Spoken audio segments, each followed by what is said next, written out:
Okay,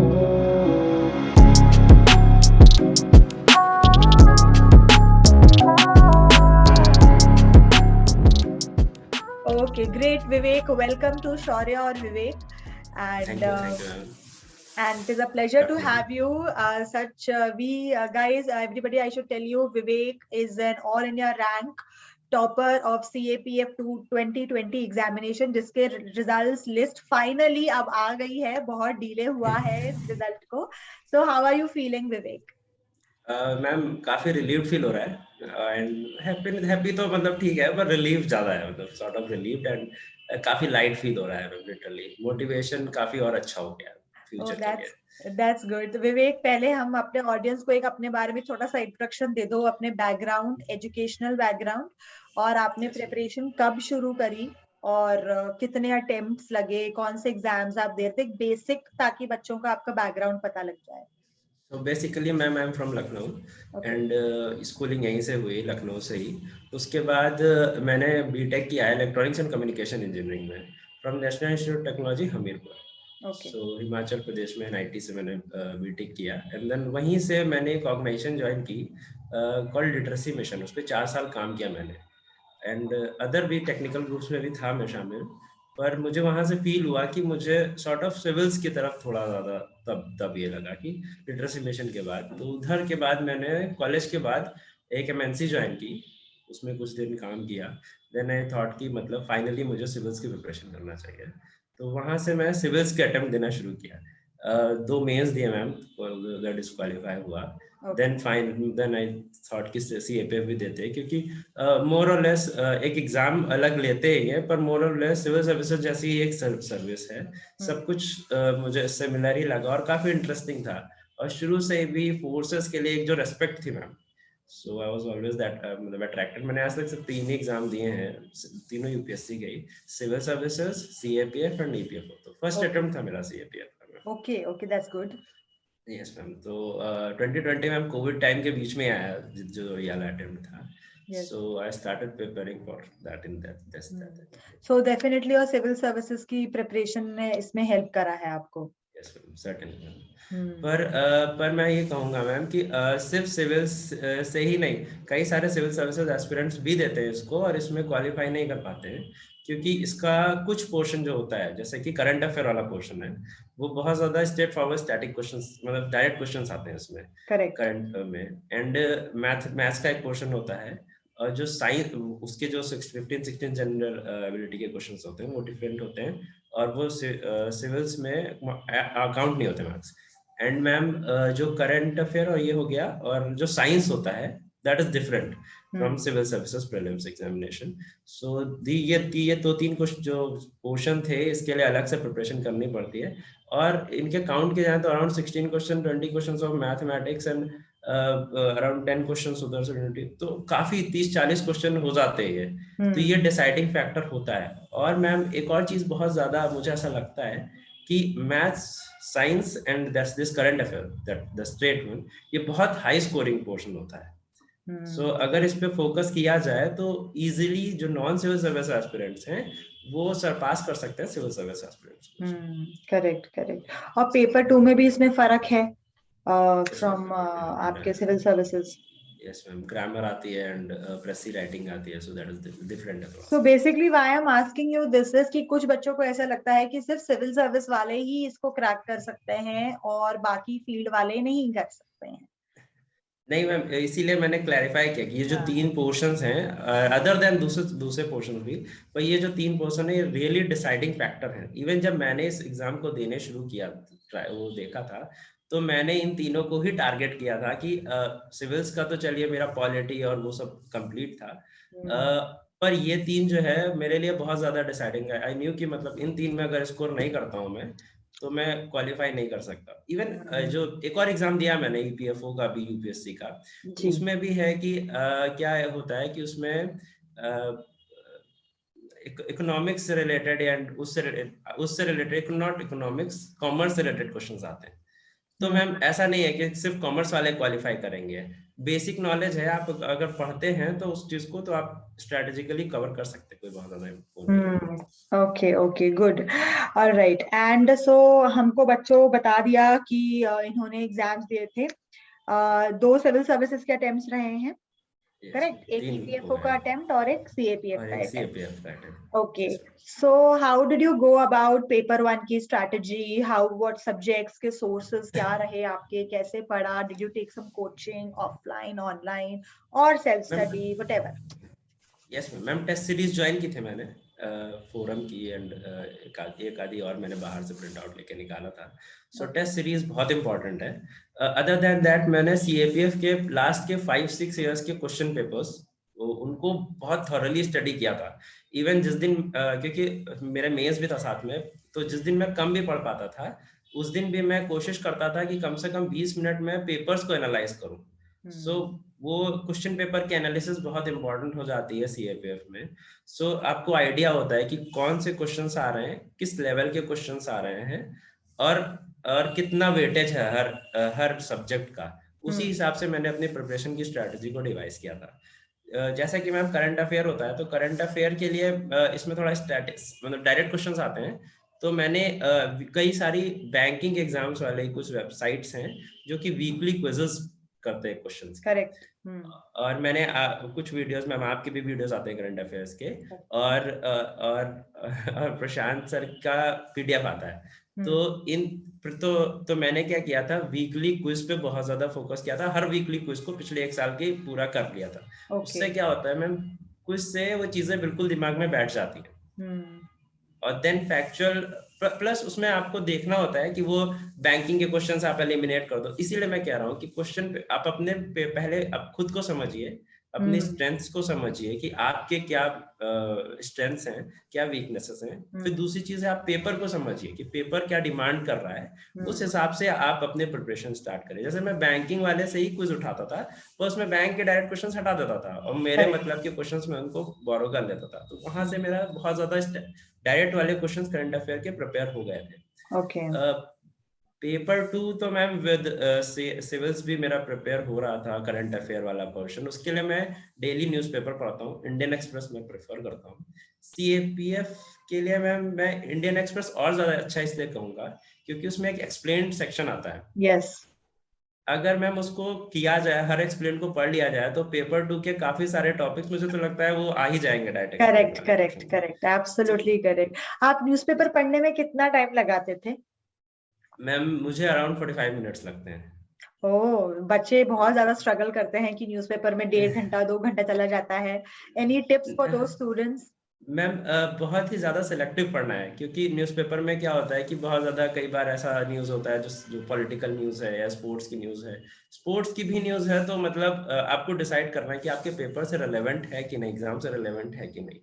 और बाकी वही है कि अगर 2-3 बार क्या होता है, कोई कोई बड़ा इवेंट हो जाता है, तो वो उस इवेंट का एडिटोरियल्स भी मैम 10 दिन तक आते रहता है। तो करेक्ट। 2-3 दिन के बाद वो इरेलेवेंट होता जाता है। आप बस वही चीजें मेन रिपीट पॉइंट्स को होती नोट कर रहती हैं। लीजिए, रिपीट होते रहती है, तो वो इम्पोर्टेंट नहीं। इसलिए आप वही है कि नए नए और मैम अगर हमारा सबसे जो बड़ा पोर्शन है वो एस्से का है पेपर 2 में, जो भी सिर्फ 300 वर्ड्स मांग रहा है। तो हमारे पास कंटेंट की बहुत ज्यादा नहीं है, डाइवर्स कंटेंट की ज्यादा जरूरत है, मुझे ऐसा लगता है।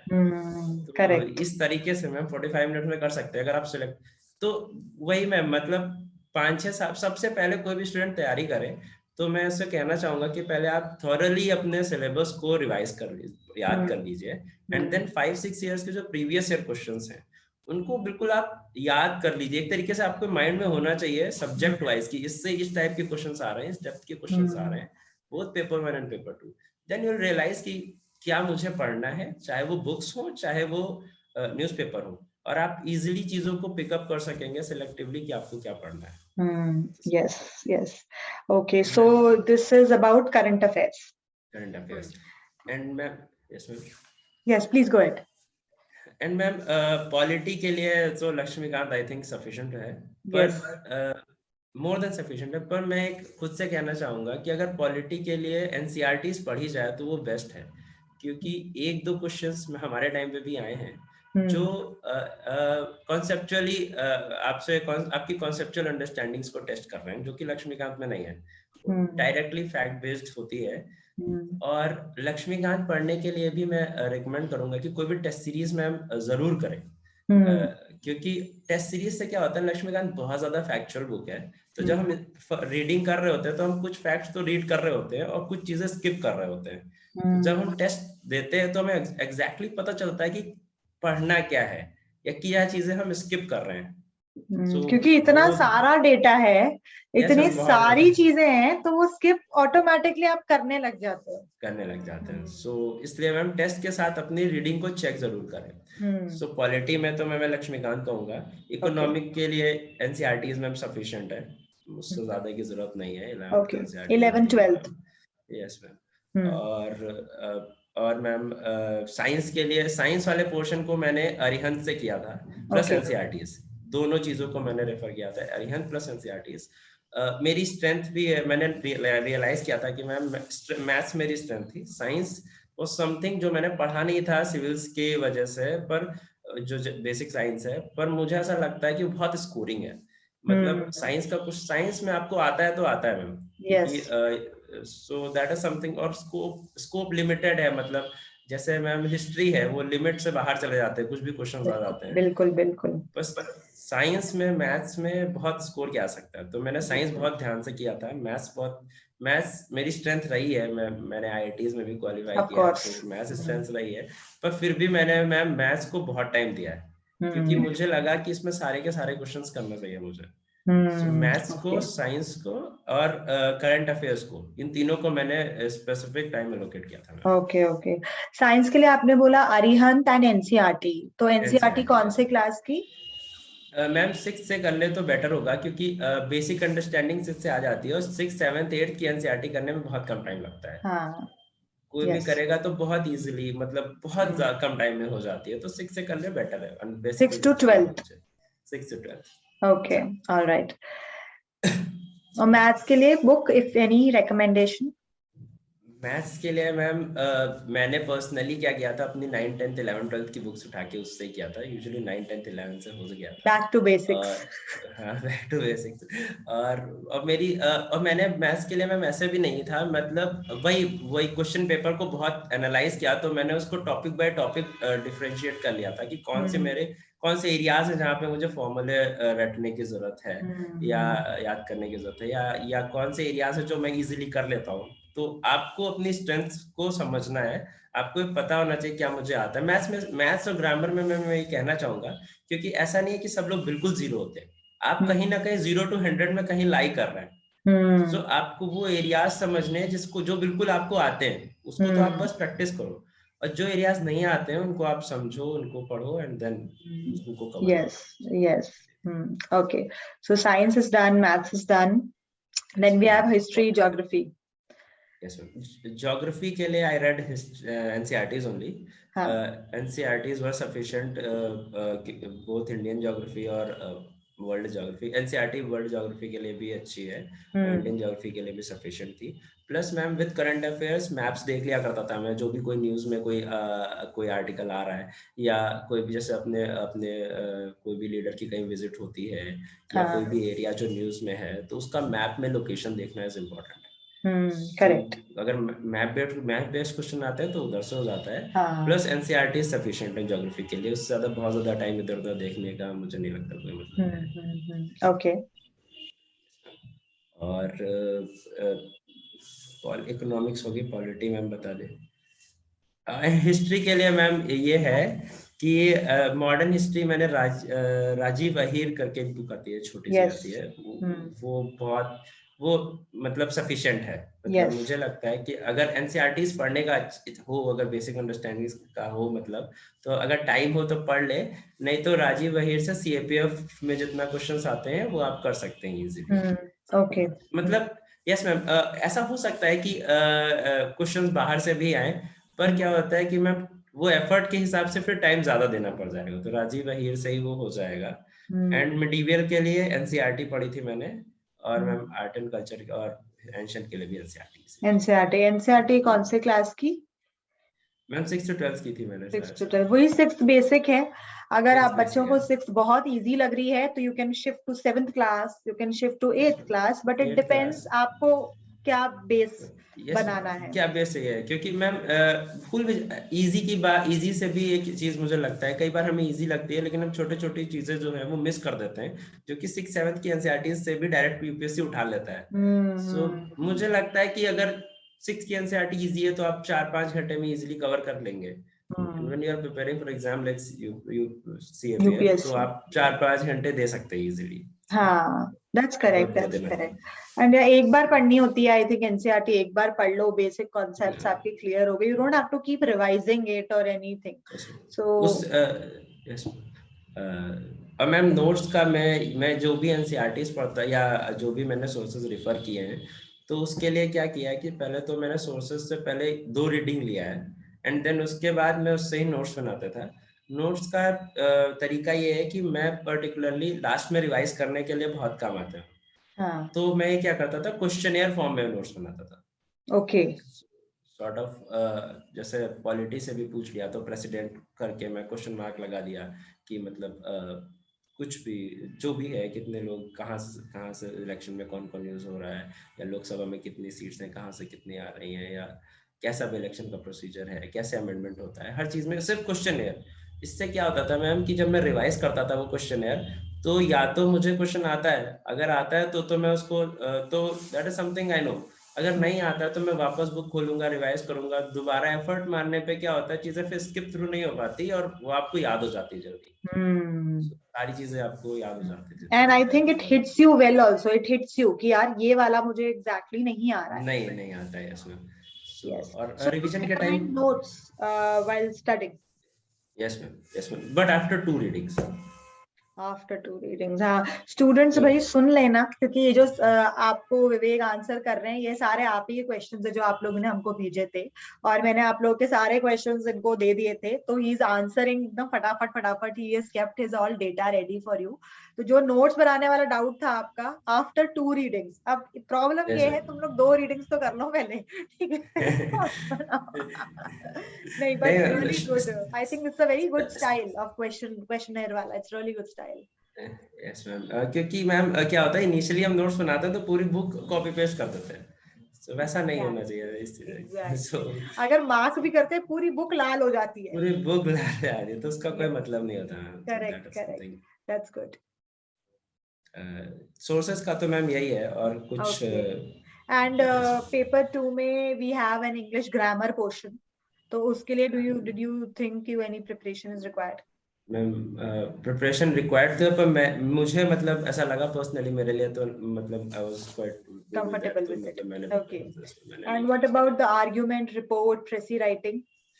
प्रेसी राइटिंग मैम मैंने प्रैक्टिस किया था, बिकॉज टाइम फ्रेम में आपको करना होता है, तो ऑब्वियसली मैंने कुछ प्रेसी लिखी, 4-5 प्रेसी पहले अपने हिसाब से लिखी थी।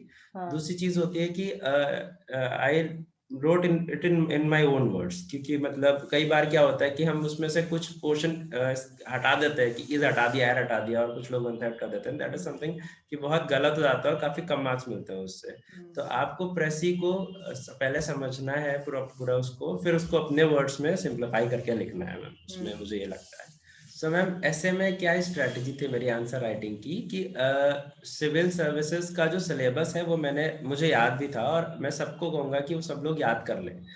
उससे क्या होगा, आपको एक स्ट्रक्चर मिल जाएगा और आपको डायमेंशंस मिल जाएंगे सोचने के लिए। इश्यू ये नहीं होता कि हमारे पास नॉलेज नहीं होती है, इशू ये होता है कि जब हम आंसर लिखने बैठते हैं तो इतना कम टाइम होता है कि 2 चीजें होती है, एक तो हमारे पास स्ट्रक्चर नहीं होते, दूसरा बात हमारे पास वहां पे आइडियाज नहीं आते कि किस स्ट्रक्चर में या किस किस पॉइंट्स पे लिखें।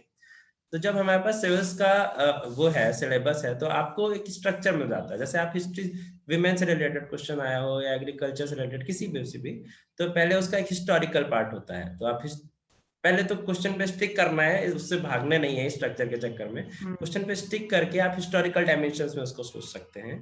देन उसका ज्योग्राफिकल डायमेंशन भी होगा, जैसे एग्रीकल्चर है तो उसका एक हिस्टोरिकल डायमेंशन है, कैसे इंडिया में एग्रीकल्चर इवॉल्व हो रहा है, ऑफ या कोर्स। कैसे चीज ग्रोथ बढ़ी है, उससे ग्रीन रेवोल्यूशन से लेकर हर चीज आ जाती है।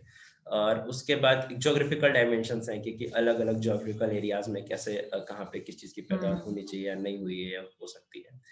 एंड देन पॉलिटिकल डायमेंशंस आ जाते हैं, तो पॉलिटी में आप जैसे कि फार्म बिल्स आ गए या ये, so, आप अभी मैं ऐसा प्रिपेयर नहीं किया मैंने मैम, लेकिन जस्ट जैसे मैं डायमेंशंस बोलता हूँ आपके माइंड में आइडियाज आएंगे, सबके माइंड में आइडियाज आएंगे। तो आपको एक इकोनॉमिक बेसिकली डायमेंशन एक गाइडिंग प्रिंसिपल मिल गया टू राइट अ मिल पर्टिकुलर गया। पैराग्राफ।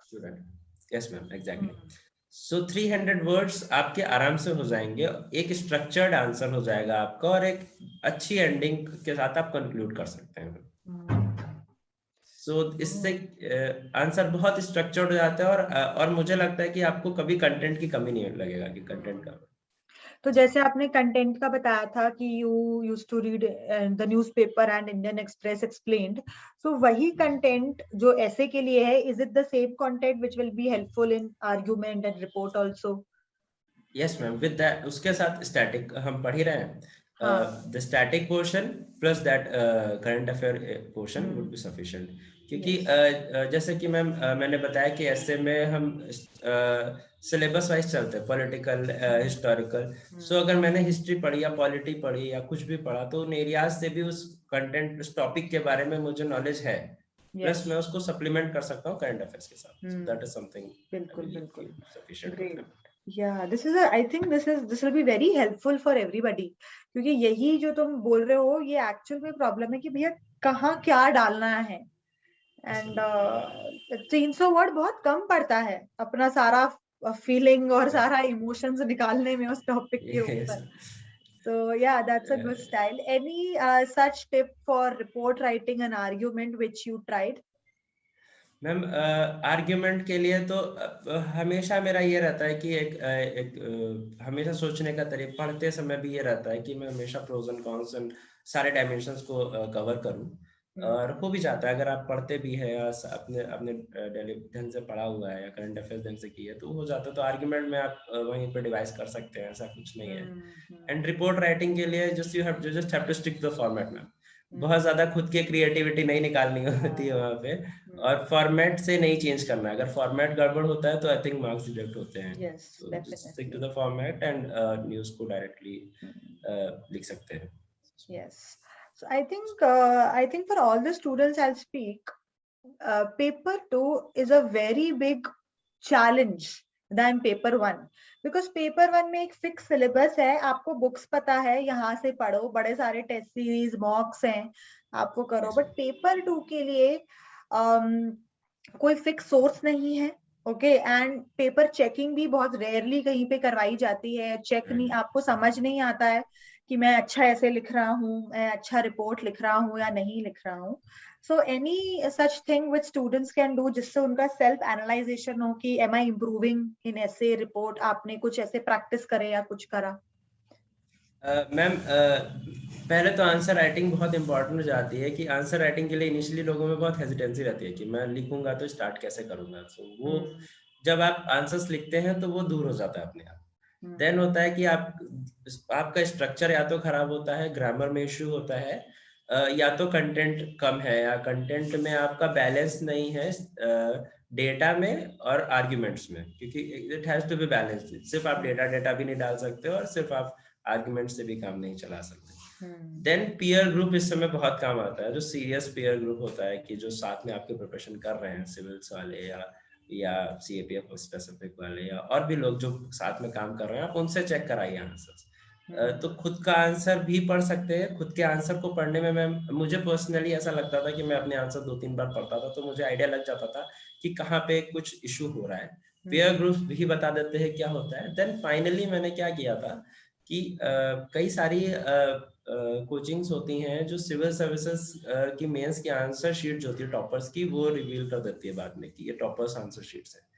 आप अपने आंसर्स को टॉपर के आंसर से मैच कर सकते हैं, प्लस टॉपर्स ने जो टॉपिक पे आंसर लिखा है उस पे आप लिख सकते हैं। तो आपको आइडिया लग जाएगा कि वो किस डायमेंशन में सोच रहा है, किस चीज तरीके से चीजों को एनालाइज कर रहा है। सो इंट्रोस्पेक्शन बहुत जरूरी है इस प्रिपरेशन में। सो यूपीएससी की प्रिपरेशन में आपको अपने बारे में, अपने एग्जाम के बारे में, अपने पेपर के बारे में बहुत अच्छी तरीके से पता होना चाहिए कि मैं एग्जैक्टली कौन कौन से डायमेंशन सोच रहा हूँ, क्या मिस कर रहा हूँ।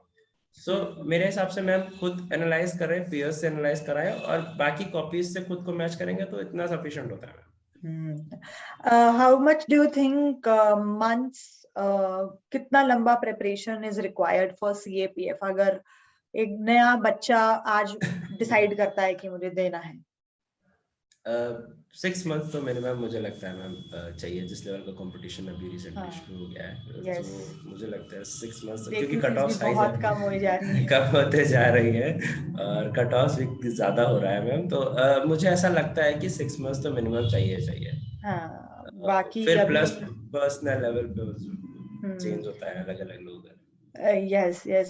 You did not think of giving any other exam of Defense Forces, TDS, AFCAT, or anything नहीं ma'am, else? Proper civilian background, मतलब हमारे फैमिली में कोई भी फोर्सेस में या पुलिस में भी नहीं है, so sort of. Oh, and basically मुझे इंजीनियरिंग करना था, तो मैं इंजीनियरिंग बहुत अच्छे से कर रहा था। Then finally literacy mission happened and then मुझे लगा कि मुझे सिविल्स में जाना चाहिए। वहां पे पढ़ते पढ़ते चीजों को रियलाइज हुआ कि क्या क्या कर सकते हैं, क्या क्या चीजें हैं। so you will so be forces, new from your family, first one maybe yes to ma'am, go first into member होगा armed police forces. forces.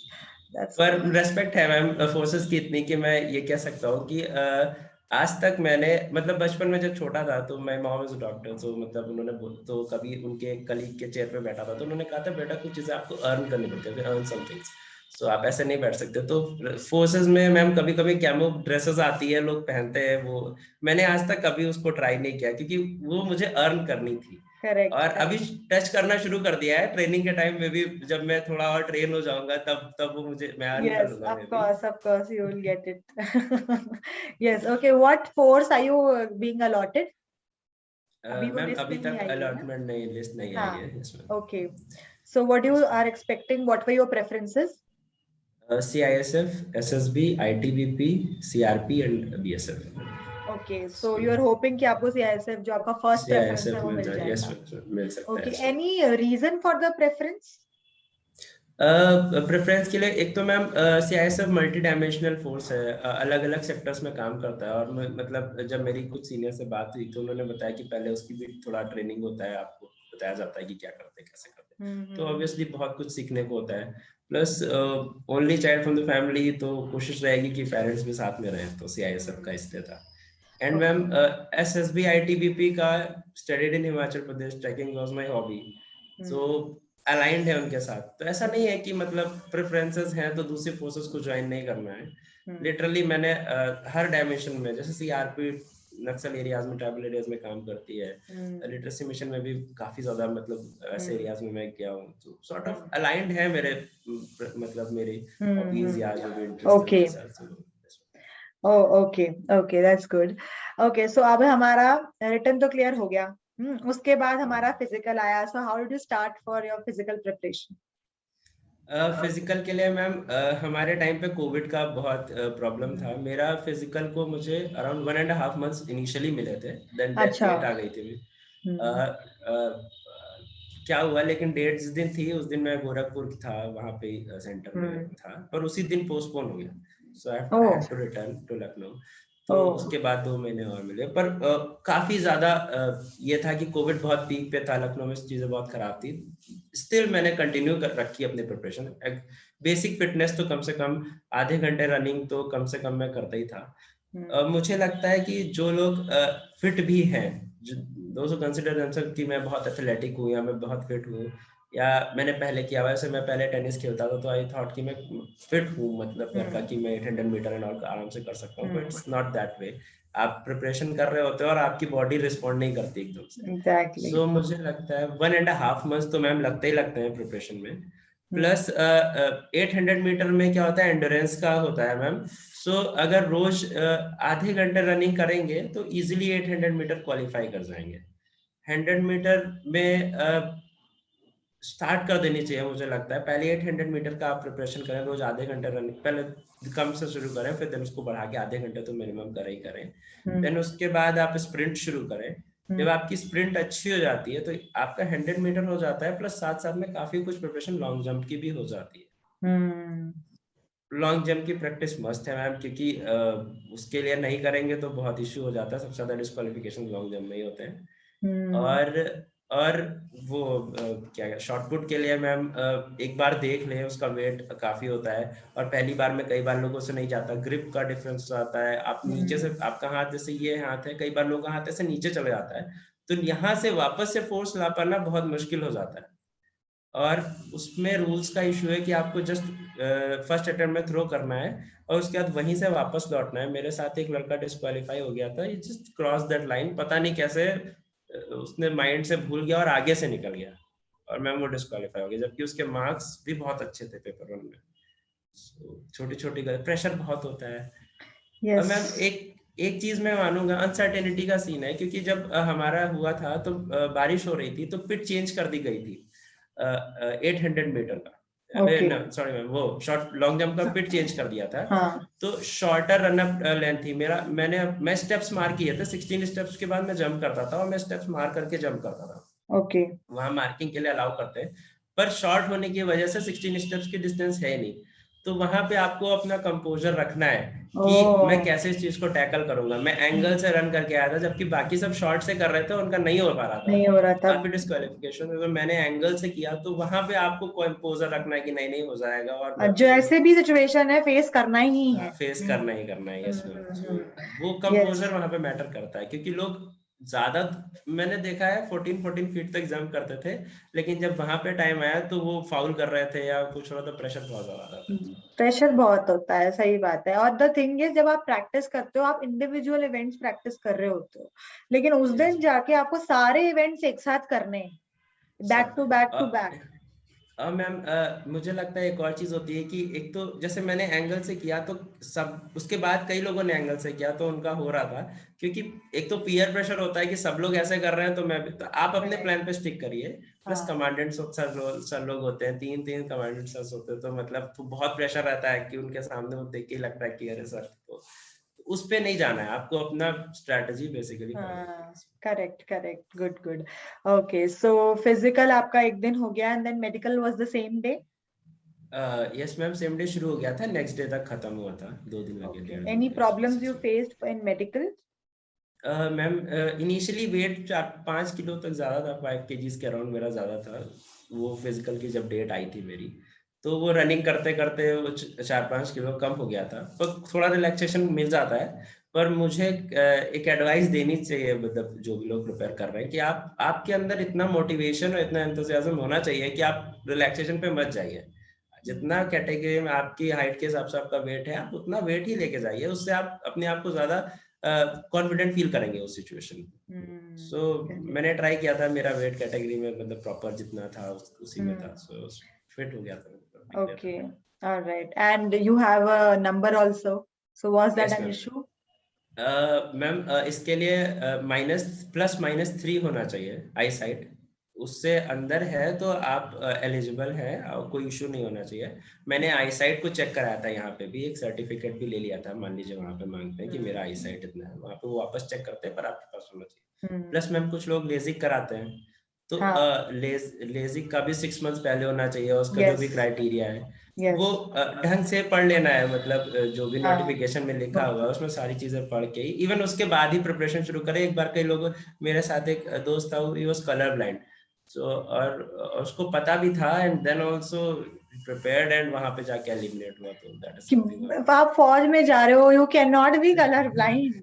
Yes ma'am, तो वहां पे काफी हार्ट ब्रेकिंग होता है कि अरे यस ऑफ कोर्स, इतना मेहनत करके आपको एग्जाम भी क्लियर हो गया है और आप इस स्टेज पे जा रहे हैं, सो या ओके। सो फिजिकल मेडिकल, आपको मार्क्स पता लगे हैं अभी तक? नहीं मैम, मार्क्स अभी नहीं है, अभी marks any idea as per your calculations?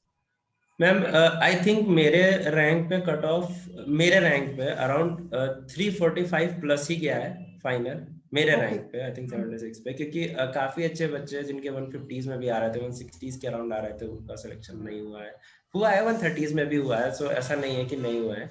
So I was getting around 116 paper 1, around in and around, क्योंकि 4-5 क्वेश्चन का इधर उधर होता है मैम, तो I don't know the exact marks, तो 160 के अराउंड में पेपर में आ रहे थे। पेपर 2 भी मेरा गुड, मैंने पूरा अटेम्प्ट किया था, और इंटरव्यू भी मेरा ठीक ठीक अच्छा चला था, सो मे बी 90 प्लस मेरा लीजिए, तो ऐसा ही ओके। सो इंटरव्यू के लिए any special preparations? Yes ma'am, interview में भी प्रिपरेशन बहुत मस्त है, मुझे लगता है वो बहुत ही क्रूशियल पार्ट है, क्योंकि वो बहुत उसमें आपको 150 में से अराउंड 100 मार्क्स मिल रहे हैं, सो that is something around 30% of the area coverage रखता है। सो मैंने उसको 3 पार्ट में डिवाइड किया था कि एक तो अपने बारे में जानना है, बाकी फोर्सेस के बारे में जानना है, फोर्सेस के बारे में फोर्सेस के से related current affairs plus normal current affairs जो करंट इवेंट्स चल रहे हैं, और प्लस इंटरनल सिक्योरिटी और इंटरनेशनल रिलेशंस के बारे में आपको आइडिया होना चाहिए। सो अपने बारे में तो मैम जितना भी डैफ में होता है, वो हर एक चीज को मैंने प्रिपेयर किया था। जैसे मेरा घर विजयनगर में है, तो मैंने पूरी विजयनगर डायनेस्टी पढ़ डाली थी। और विवेक से रिलेटेड, जैसे विवेक नाम है तो क्या मतलब है, आपने ऐसा विवेक कौन से काम, कुछ भी क्वेश्चन पूछ सकते हैं, हालांकि पूछा नहीं वहाँ पे। तो मैम आपके उसमें डैफ में जो भी, जैसे मैं टेबल टेनिस खेलता था, तो टेबल टेनिस से क्वेश्चंस आए। एक तो डैफ भरते समय पूरी ईमानदारी से डैफ भरना है, क्योंकि वहां पे जो क्वेश्चंस आएंगे मैम, उसको आप प्रिपेयर नहीं कर सकते। जैसे टीटी से क्वेश्चन आया था, तो ग्रिप कब पूछा था, तो वो प्रिपेयर कर सकते कि शेक हैंड ग्रिप था मैम। देन ही आस्क्ड कि कौन सा बैट यूज करते थे। अब आप इतना प्रिपरेशन टाइम नहीं याद कर सकते कि अच्छा ये वाला बैट यूज करता हूँ मैं, ऐसे क्वेश्चन वहां रैंडम आ जाते हैं, वहीं पे लगता है। तो फिर आप नहीं खेला है तो फंस जाएंगे। सो हर एक चीज प्रिपेयर कर सकते हैं। फिर उससे रिलेटेड कौन कौन से स्पोर्ट्स पर्सन है, इंडिया क्यों इंडिया आगे जा रहा है या क्या हो रहा है, सो उस चीज से प्रिपेयर, डेफ अच्छे से प्रिपेयर करना है। अपने बारे में जानना है कि वाई फोर्सेस, आपके इंटरेस्ट के कौन कौन से अलाइंड है फोर्सेस के साथ। जैसे कि मैंने बताया कि मेरे कौन कौन से इंटरेस्ट अलाइंड थे फोर्सेस के साथ, तो वो चीजें आप बता सकते हैं। प्लस डिफरेंस पता होना चाहिए, सेंट्रल आर्म पुलिस फोर्सेस को पैरामिलिट्री नहीं बोलना है, क्योंकि कई लोग ये गलती करते हो। Thank you for saying that. ठीक है, मैं बता के पागल हो जाती हूँ कि we are not paramilitary. Ma'am मेरे साथ इंटरव्यू में भी एक लड़के का यही हुआ, वो बाहर आके बोल रहा है कि अरे यार मैं वहां पे पैरामिलिट्री 5 बार शब्द बोल के आया। और जब आप बाहर आते तो आपको याद, तो अब पहले से ही शुरू कर देना उसको, सेंट्रल आर्म पुलिस फोर्सेस ही बोलिए। कोई पैरामिलिट्री बोल रहा है तो आप उसको टोकिए कि नहीं। Exactly good yes okay. And तो ये सो अपने बारे में जितना आप बचपन से लेके अब तक आपने कोई चीज की तो क्यों की, उसको आपको जस्टिफाई करना है। इवन मैंने एक आंसर तक क्वेश्चंस लिखे थे, जो बेसिक क्वेश्चंस थे उनके आंसर्स लिखे थे। उस आंसर्स में जो टॉपिक्स आ रहे थे, उसमें से जो वर्ड्स आ रहे थे उनको प्रिपेयर किया था कि काउंटर क्वेश्चंस आते हैं। तो इवन 3 स्टेप मैंने प्रिपरेशन की थी। तो ऐसा था कि अगर कोई काउंटर क्वेश्चन आता है तो मैक्सिमम कवरेज, ऐसा नहीं है कि आप पूरा प्रेडिक्ट कर सकते हैं, तो मैक्सिमम आप कम से कम कवर कर सके। प्लस जैसे मैंने इलेक्ट्रॉनिक्स एंड कम्युनिकेशन से किया हुआ था, तो अब मुझे सब कुछ लगभग एलसीडी में डिफरेंस, एलईडी क्या होता है और कहाँ फोर्सेस में यूज हो रही है, तो वो डायरेक्ट पूछते हैं कि जैमर्स यूज हो रहे हैं। तो अब जैसे ही आपने जैमर वर्ड बोला कहीं भी, तो अब वो तुरंत पूछेंगे कि कैसे काम कर रहा है ये जैमर। एग्जैक्टली। तो वही है कि आपको प्रॉपर प्रिपरेशन करनी है, सब कुछ पता है एक बार, इतना टाइम नहीं लगता मैम। पूरी 4 साल की बीटेक नहीं रिवाइज करनी है, फॉर्मूले और डेरिवेशन से लेना देना नहीं है। बेसिक अंडरस्टैंडिंग होनी चाहिए, कौन सी कोई प्रैक्टिकल अंडरस्टैंडिंग होनी चाहिए। सो अपना बैकग्राउंड पूरा होना चाहिए। प्लस करंट अफेयर्स का ये कहूंगा कि मैम जैसे कि पेपर्स दिए होते हैं, तो 1 साल का current affair overall broad topics आने चाहिए। लास्ट के 1 मंथ में थोड़े से माइनर डिटेल्स भी ध्यान रखिए, और लास्ट के 10 डेज का तो आपको सब कुछ ही पता होना चाहिए कि कुछ छोटी सी भी चीज हो गई ना, तो वो भी आपको, क्योंकि एक दिन जिस दिन मेरा इंटरव्यू था, तो मेरे साथ की एक फ्रेंड से पूछा था कि AQI कितना, एडिटोरियल में AQI निकला हुआ था, तो डायरेक्ट AQI पूछ लिया कितना है। तो नहीं बता पाए तो कोई इशू नहीं है मैम, लेकिन बता लिया तो दैट इज समथिंग, बहुत अच्छा इंप्रेशन होता है। यस।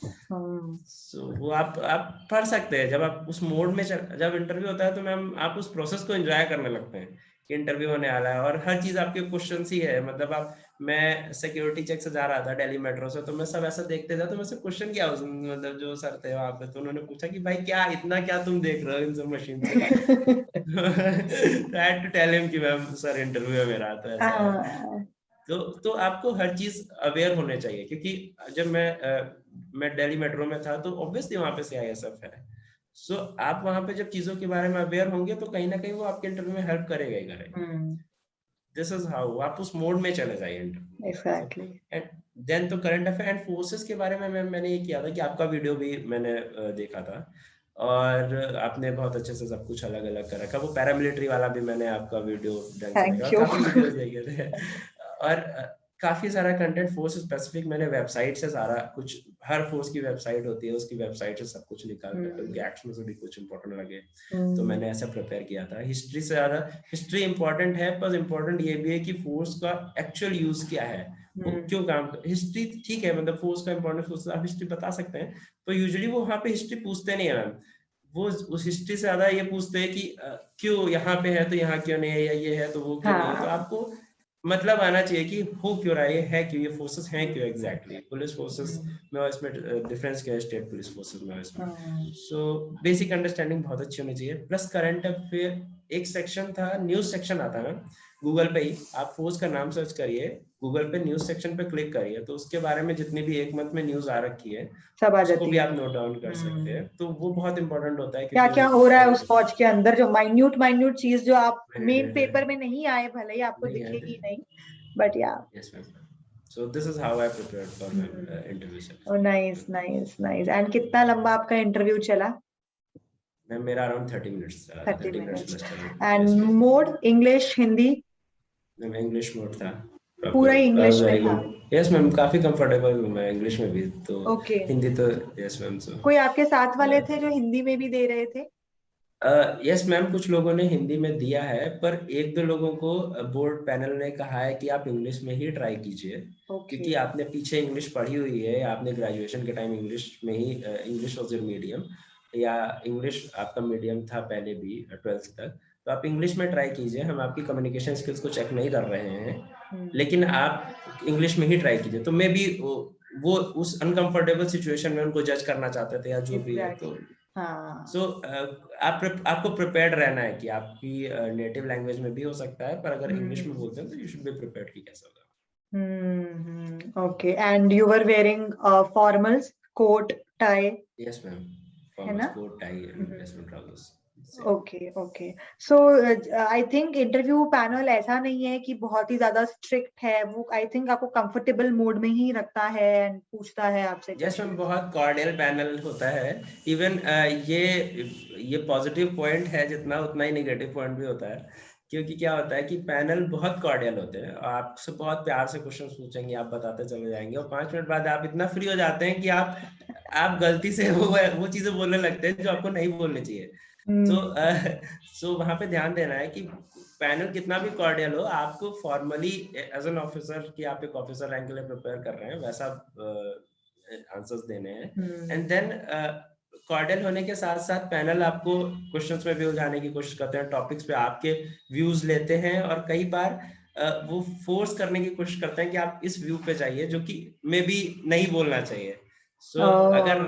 उस हिसाब से आपको वहां पे सोचना तो है कि मुझे क्या आपको बोलना सतर्क रहना है, भले ही वो कितना है। भी फ्रेंडली हो वो लोग। यस यस, तो आपको सतर्क रहना है और हाँ। फ्रेंडली, क्योंकि मुझे लगा, क्योंकि कई लोगों के साथ या ऐसा हुआ है कि ज्यादा जब कॉर्डियल हो जाता है तो इंटरव्यू 10-15 मिनट के बाद कहीं भी जाने लगता है। वो ध्यान रखना है, क्योंकि वहां पे करेक्ट। गलतियां होती हैं। Yes yes. क्योंकि ma'am if they are cordial तो इसीलिए है क्योंकि आप अपने आप को एक्सप्रेस कर सकें, आपकी जितनी भी सारी क्वालिटीज हैं उनके सामने आ सके, positive and negative. Yes, so correct. So we have discussed your overall journey about the written and physical, medical, and interview. So overall, what do you think about the examination CAPF? If you want to tell any beginner कि क्या level है examination का, preparation, giving, stress, everything. Maybe you can compare it to civil services. Maybe you can compare it to other exams which you have given, or basics you must be knowing about banking, SSC exams. So I just want a basic एक comparison करके थोड़ा सा idea अगर आप बच्चों को दें, ताकि जो अलग field के हैं उनको भी समझ आ जाएगा। Ma'am group A gazetted post है, यूपीएससी के थ्रू जाना है, तो ऑब्वियसली कंपटीशन का लेवल तो बहुत ज्यादा है। आप अराउंड 150-200 सीट्स में ऑल ओवर इंडिया डील कर रहे हैं, तो टफ तो है, ये नहीं कहूंगा कि टफ नहीं है। प्लस टफ तब तक है जब तक आपकी प्रिपरेशन स्टार्ट है, आपको पता नहीं है चीजों को। अगर आप अपने प्रिपरेशन को बहुत अच्छे से प्लान करेंगे, रादर देन, दो चीजें हैं ma'am, smart work and hard work वाला। हार्ड वर्क का कोई सब्सटीट्यूट नहीं है, मैं तो अभी भी मानता हूँ और कहता हूँ, पर उसके साथ आपको स्मार्ट वर्क भी करना है। आपको पेपर को बहुत अच्छे से एनालाइज करिए कि ये पॉइंट मैंने मैम कई बार रिपीट किया है, क्योंकि पेपर की एक बार एनालिसिस आप अच्छे से कर लेते हैं तो आपका 30% वर्क वहीं पे कम हो जाता है।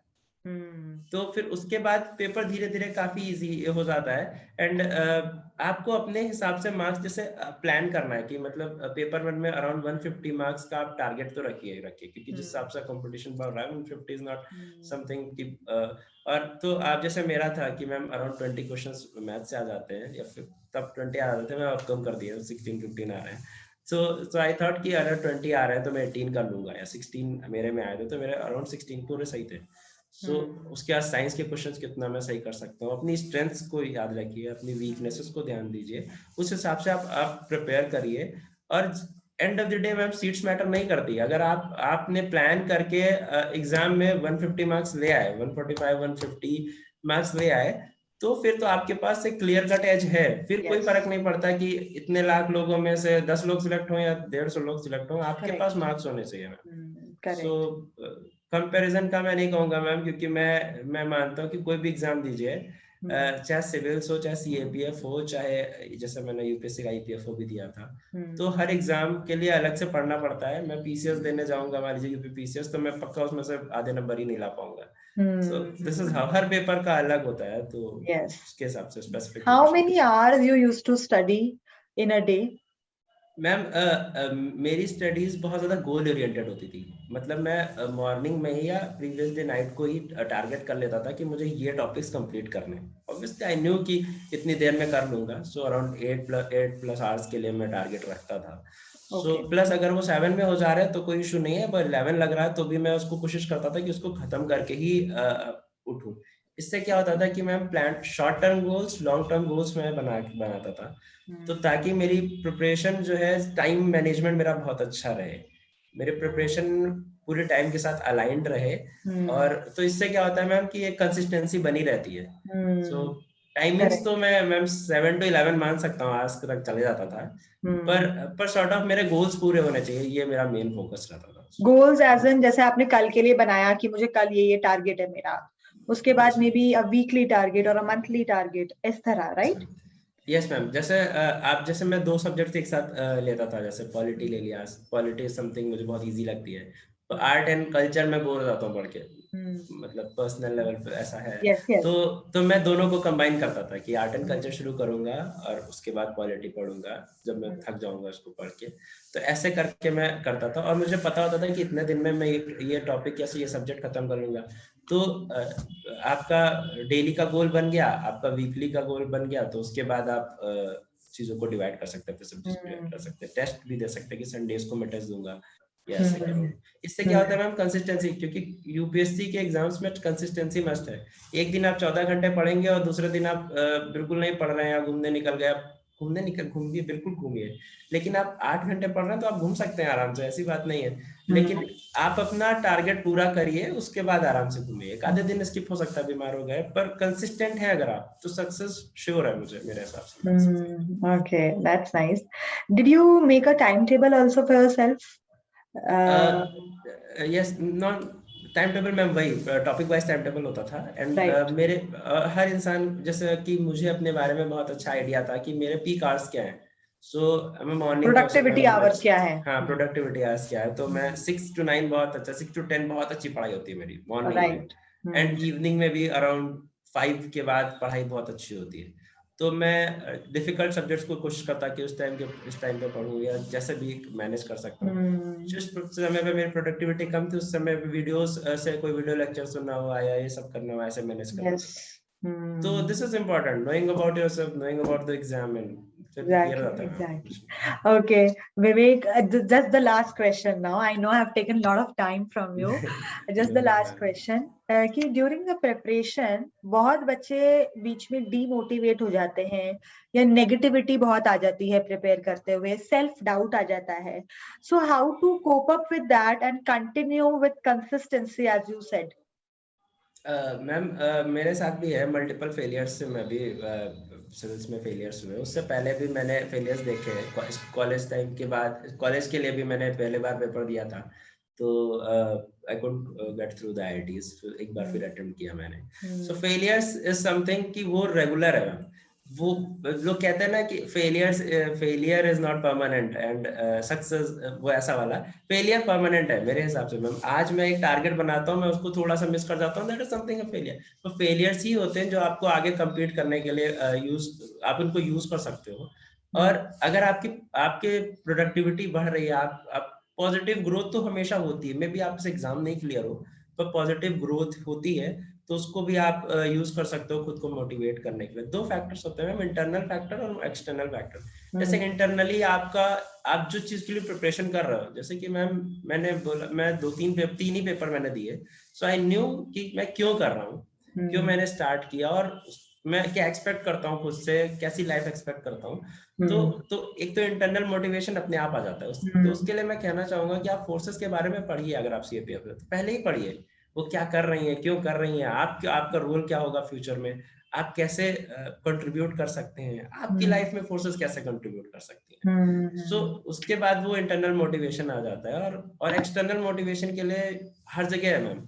आप थोड़ा अवेयरनेस बढ़ाएंगे तो हर जगह मिलती है। मतलब मेरे घर के पास में एक टी शॉप है, सो वो अंकल 60s में होंगे, वो रोज सुबह 5 बजे आ जाते थे। तो मैंने ऐसा उनको मोटिवेशन का सोर्स ही रख लिया था कि मेरी जिस दिन नींद नहीं खुलती थी तो मैं रोज यही सोचता था कि अरे अंकल आगे, वो खटखट करके करने लगते हैं। तो जब वो 60s में आ सकते हैं तो मैं तो कम से कम उठ के मुझे कमरे में पढ़ना है। तो दैट इज समथिंग, उसको वो रिमाइंडर आप यूज कर ले, वो it acted as an alarm है। और मेरी मदर भी डॉक्टर हैं, उन्होंने भी काफी स्ट्रगल करके, जैसा बैकग्राउंड है, उनके फादर जल्दी एक्सपायर हो गए थे, देन उन्होंने किया प्रॉपर। तो मोटिवेशन पर्सनली आप हर जगह ढूंढ सकते हो, एक्सटर्नल मोटिवेशन। और इंटरनल के लिए आप अवेयर हो जाइए कि क्यों कर रहे हैं, क्या कर रहे हैं, तो मोटिवेशन आएगी। Yes. So the deal is to just stay positive and keep yourself abreast. And ma'am failures का ये एक फैक्ट है, मतलब आपको एक्सेप्ट कर लेना है कि फेल तो होंगे होंगे। इशू ये हो जाता है कि हमें लगता है कि हम हमेशा सक्सेस सक्सेस सक्सेस सोचते हैं और हम भूल जाते हैं कि फेलियर्स भी आ सकते हैं। फेलियर्स तो मैम आएंगे आएंगे, मतलब that is something I know, वो फैक्ट की तरह एक्सेप्ट कर लीजिए तो वो इतना बुरा नहीं लगता ma'am. Correct. That's good. Plan बीज भी थे ma'am. That's words of wisdom, Vivek, for many students and aspirants. And thank you so much. Thank you so much, Vivek, for sharing all the insights from your preparation and strategy. And I'm sure बहुत बच्चों को help करा होगा. And video के नीचे I am very sure बच्चे बड़े सारे comment डालने वाले हैं अपनी queries and all. If you get time, तो उसको जरूर आंसर करना. I'll also try to answer it. Yes ma'am, मैं कोशिश करूंगा कि अपना जो सोर्सेज हैं जहाँ से मैंने पढ़ा है, उसको मैं एक बार फिर से अपडेट करके मैं अपलोड कर दूंगा। हाँ, great, that will be great. हाँ, let me know. Yes ma'am, yes ma'am. मतलब अगर if you are updating something, let me know, हम कमेंट सेक्शन में ही डाल देंगे उसको, ताकि बच्चों को इजीली एक्सेसिबल हो जाएगा। ठीक है, thank you so much and all the very best to you Vivek. की वी होप आपको CISF ही मिले जो आपका फर्स्ट प्रेफरेंस है, और जल्दी जल्दी मार्क्स आ जाए, हमें भी पता लग जाएगा कितने मार्क्स आते हैं, वही टॉपर बनने के लिए कितने मार्क्स चाहिए होते हैं। Thank you so much for your time and all the best. Thank you.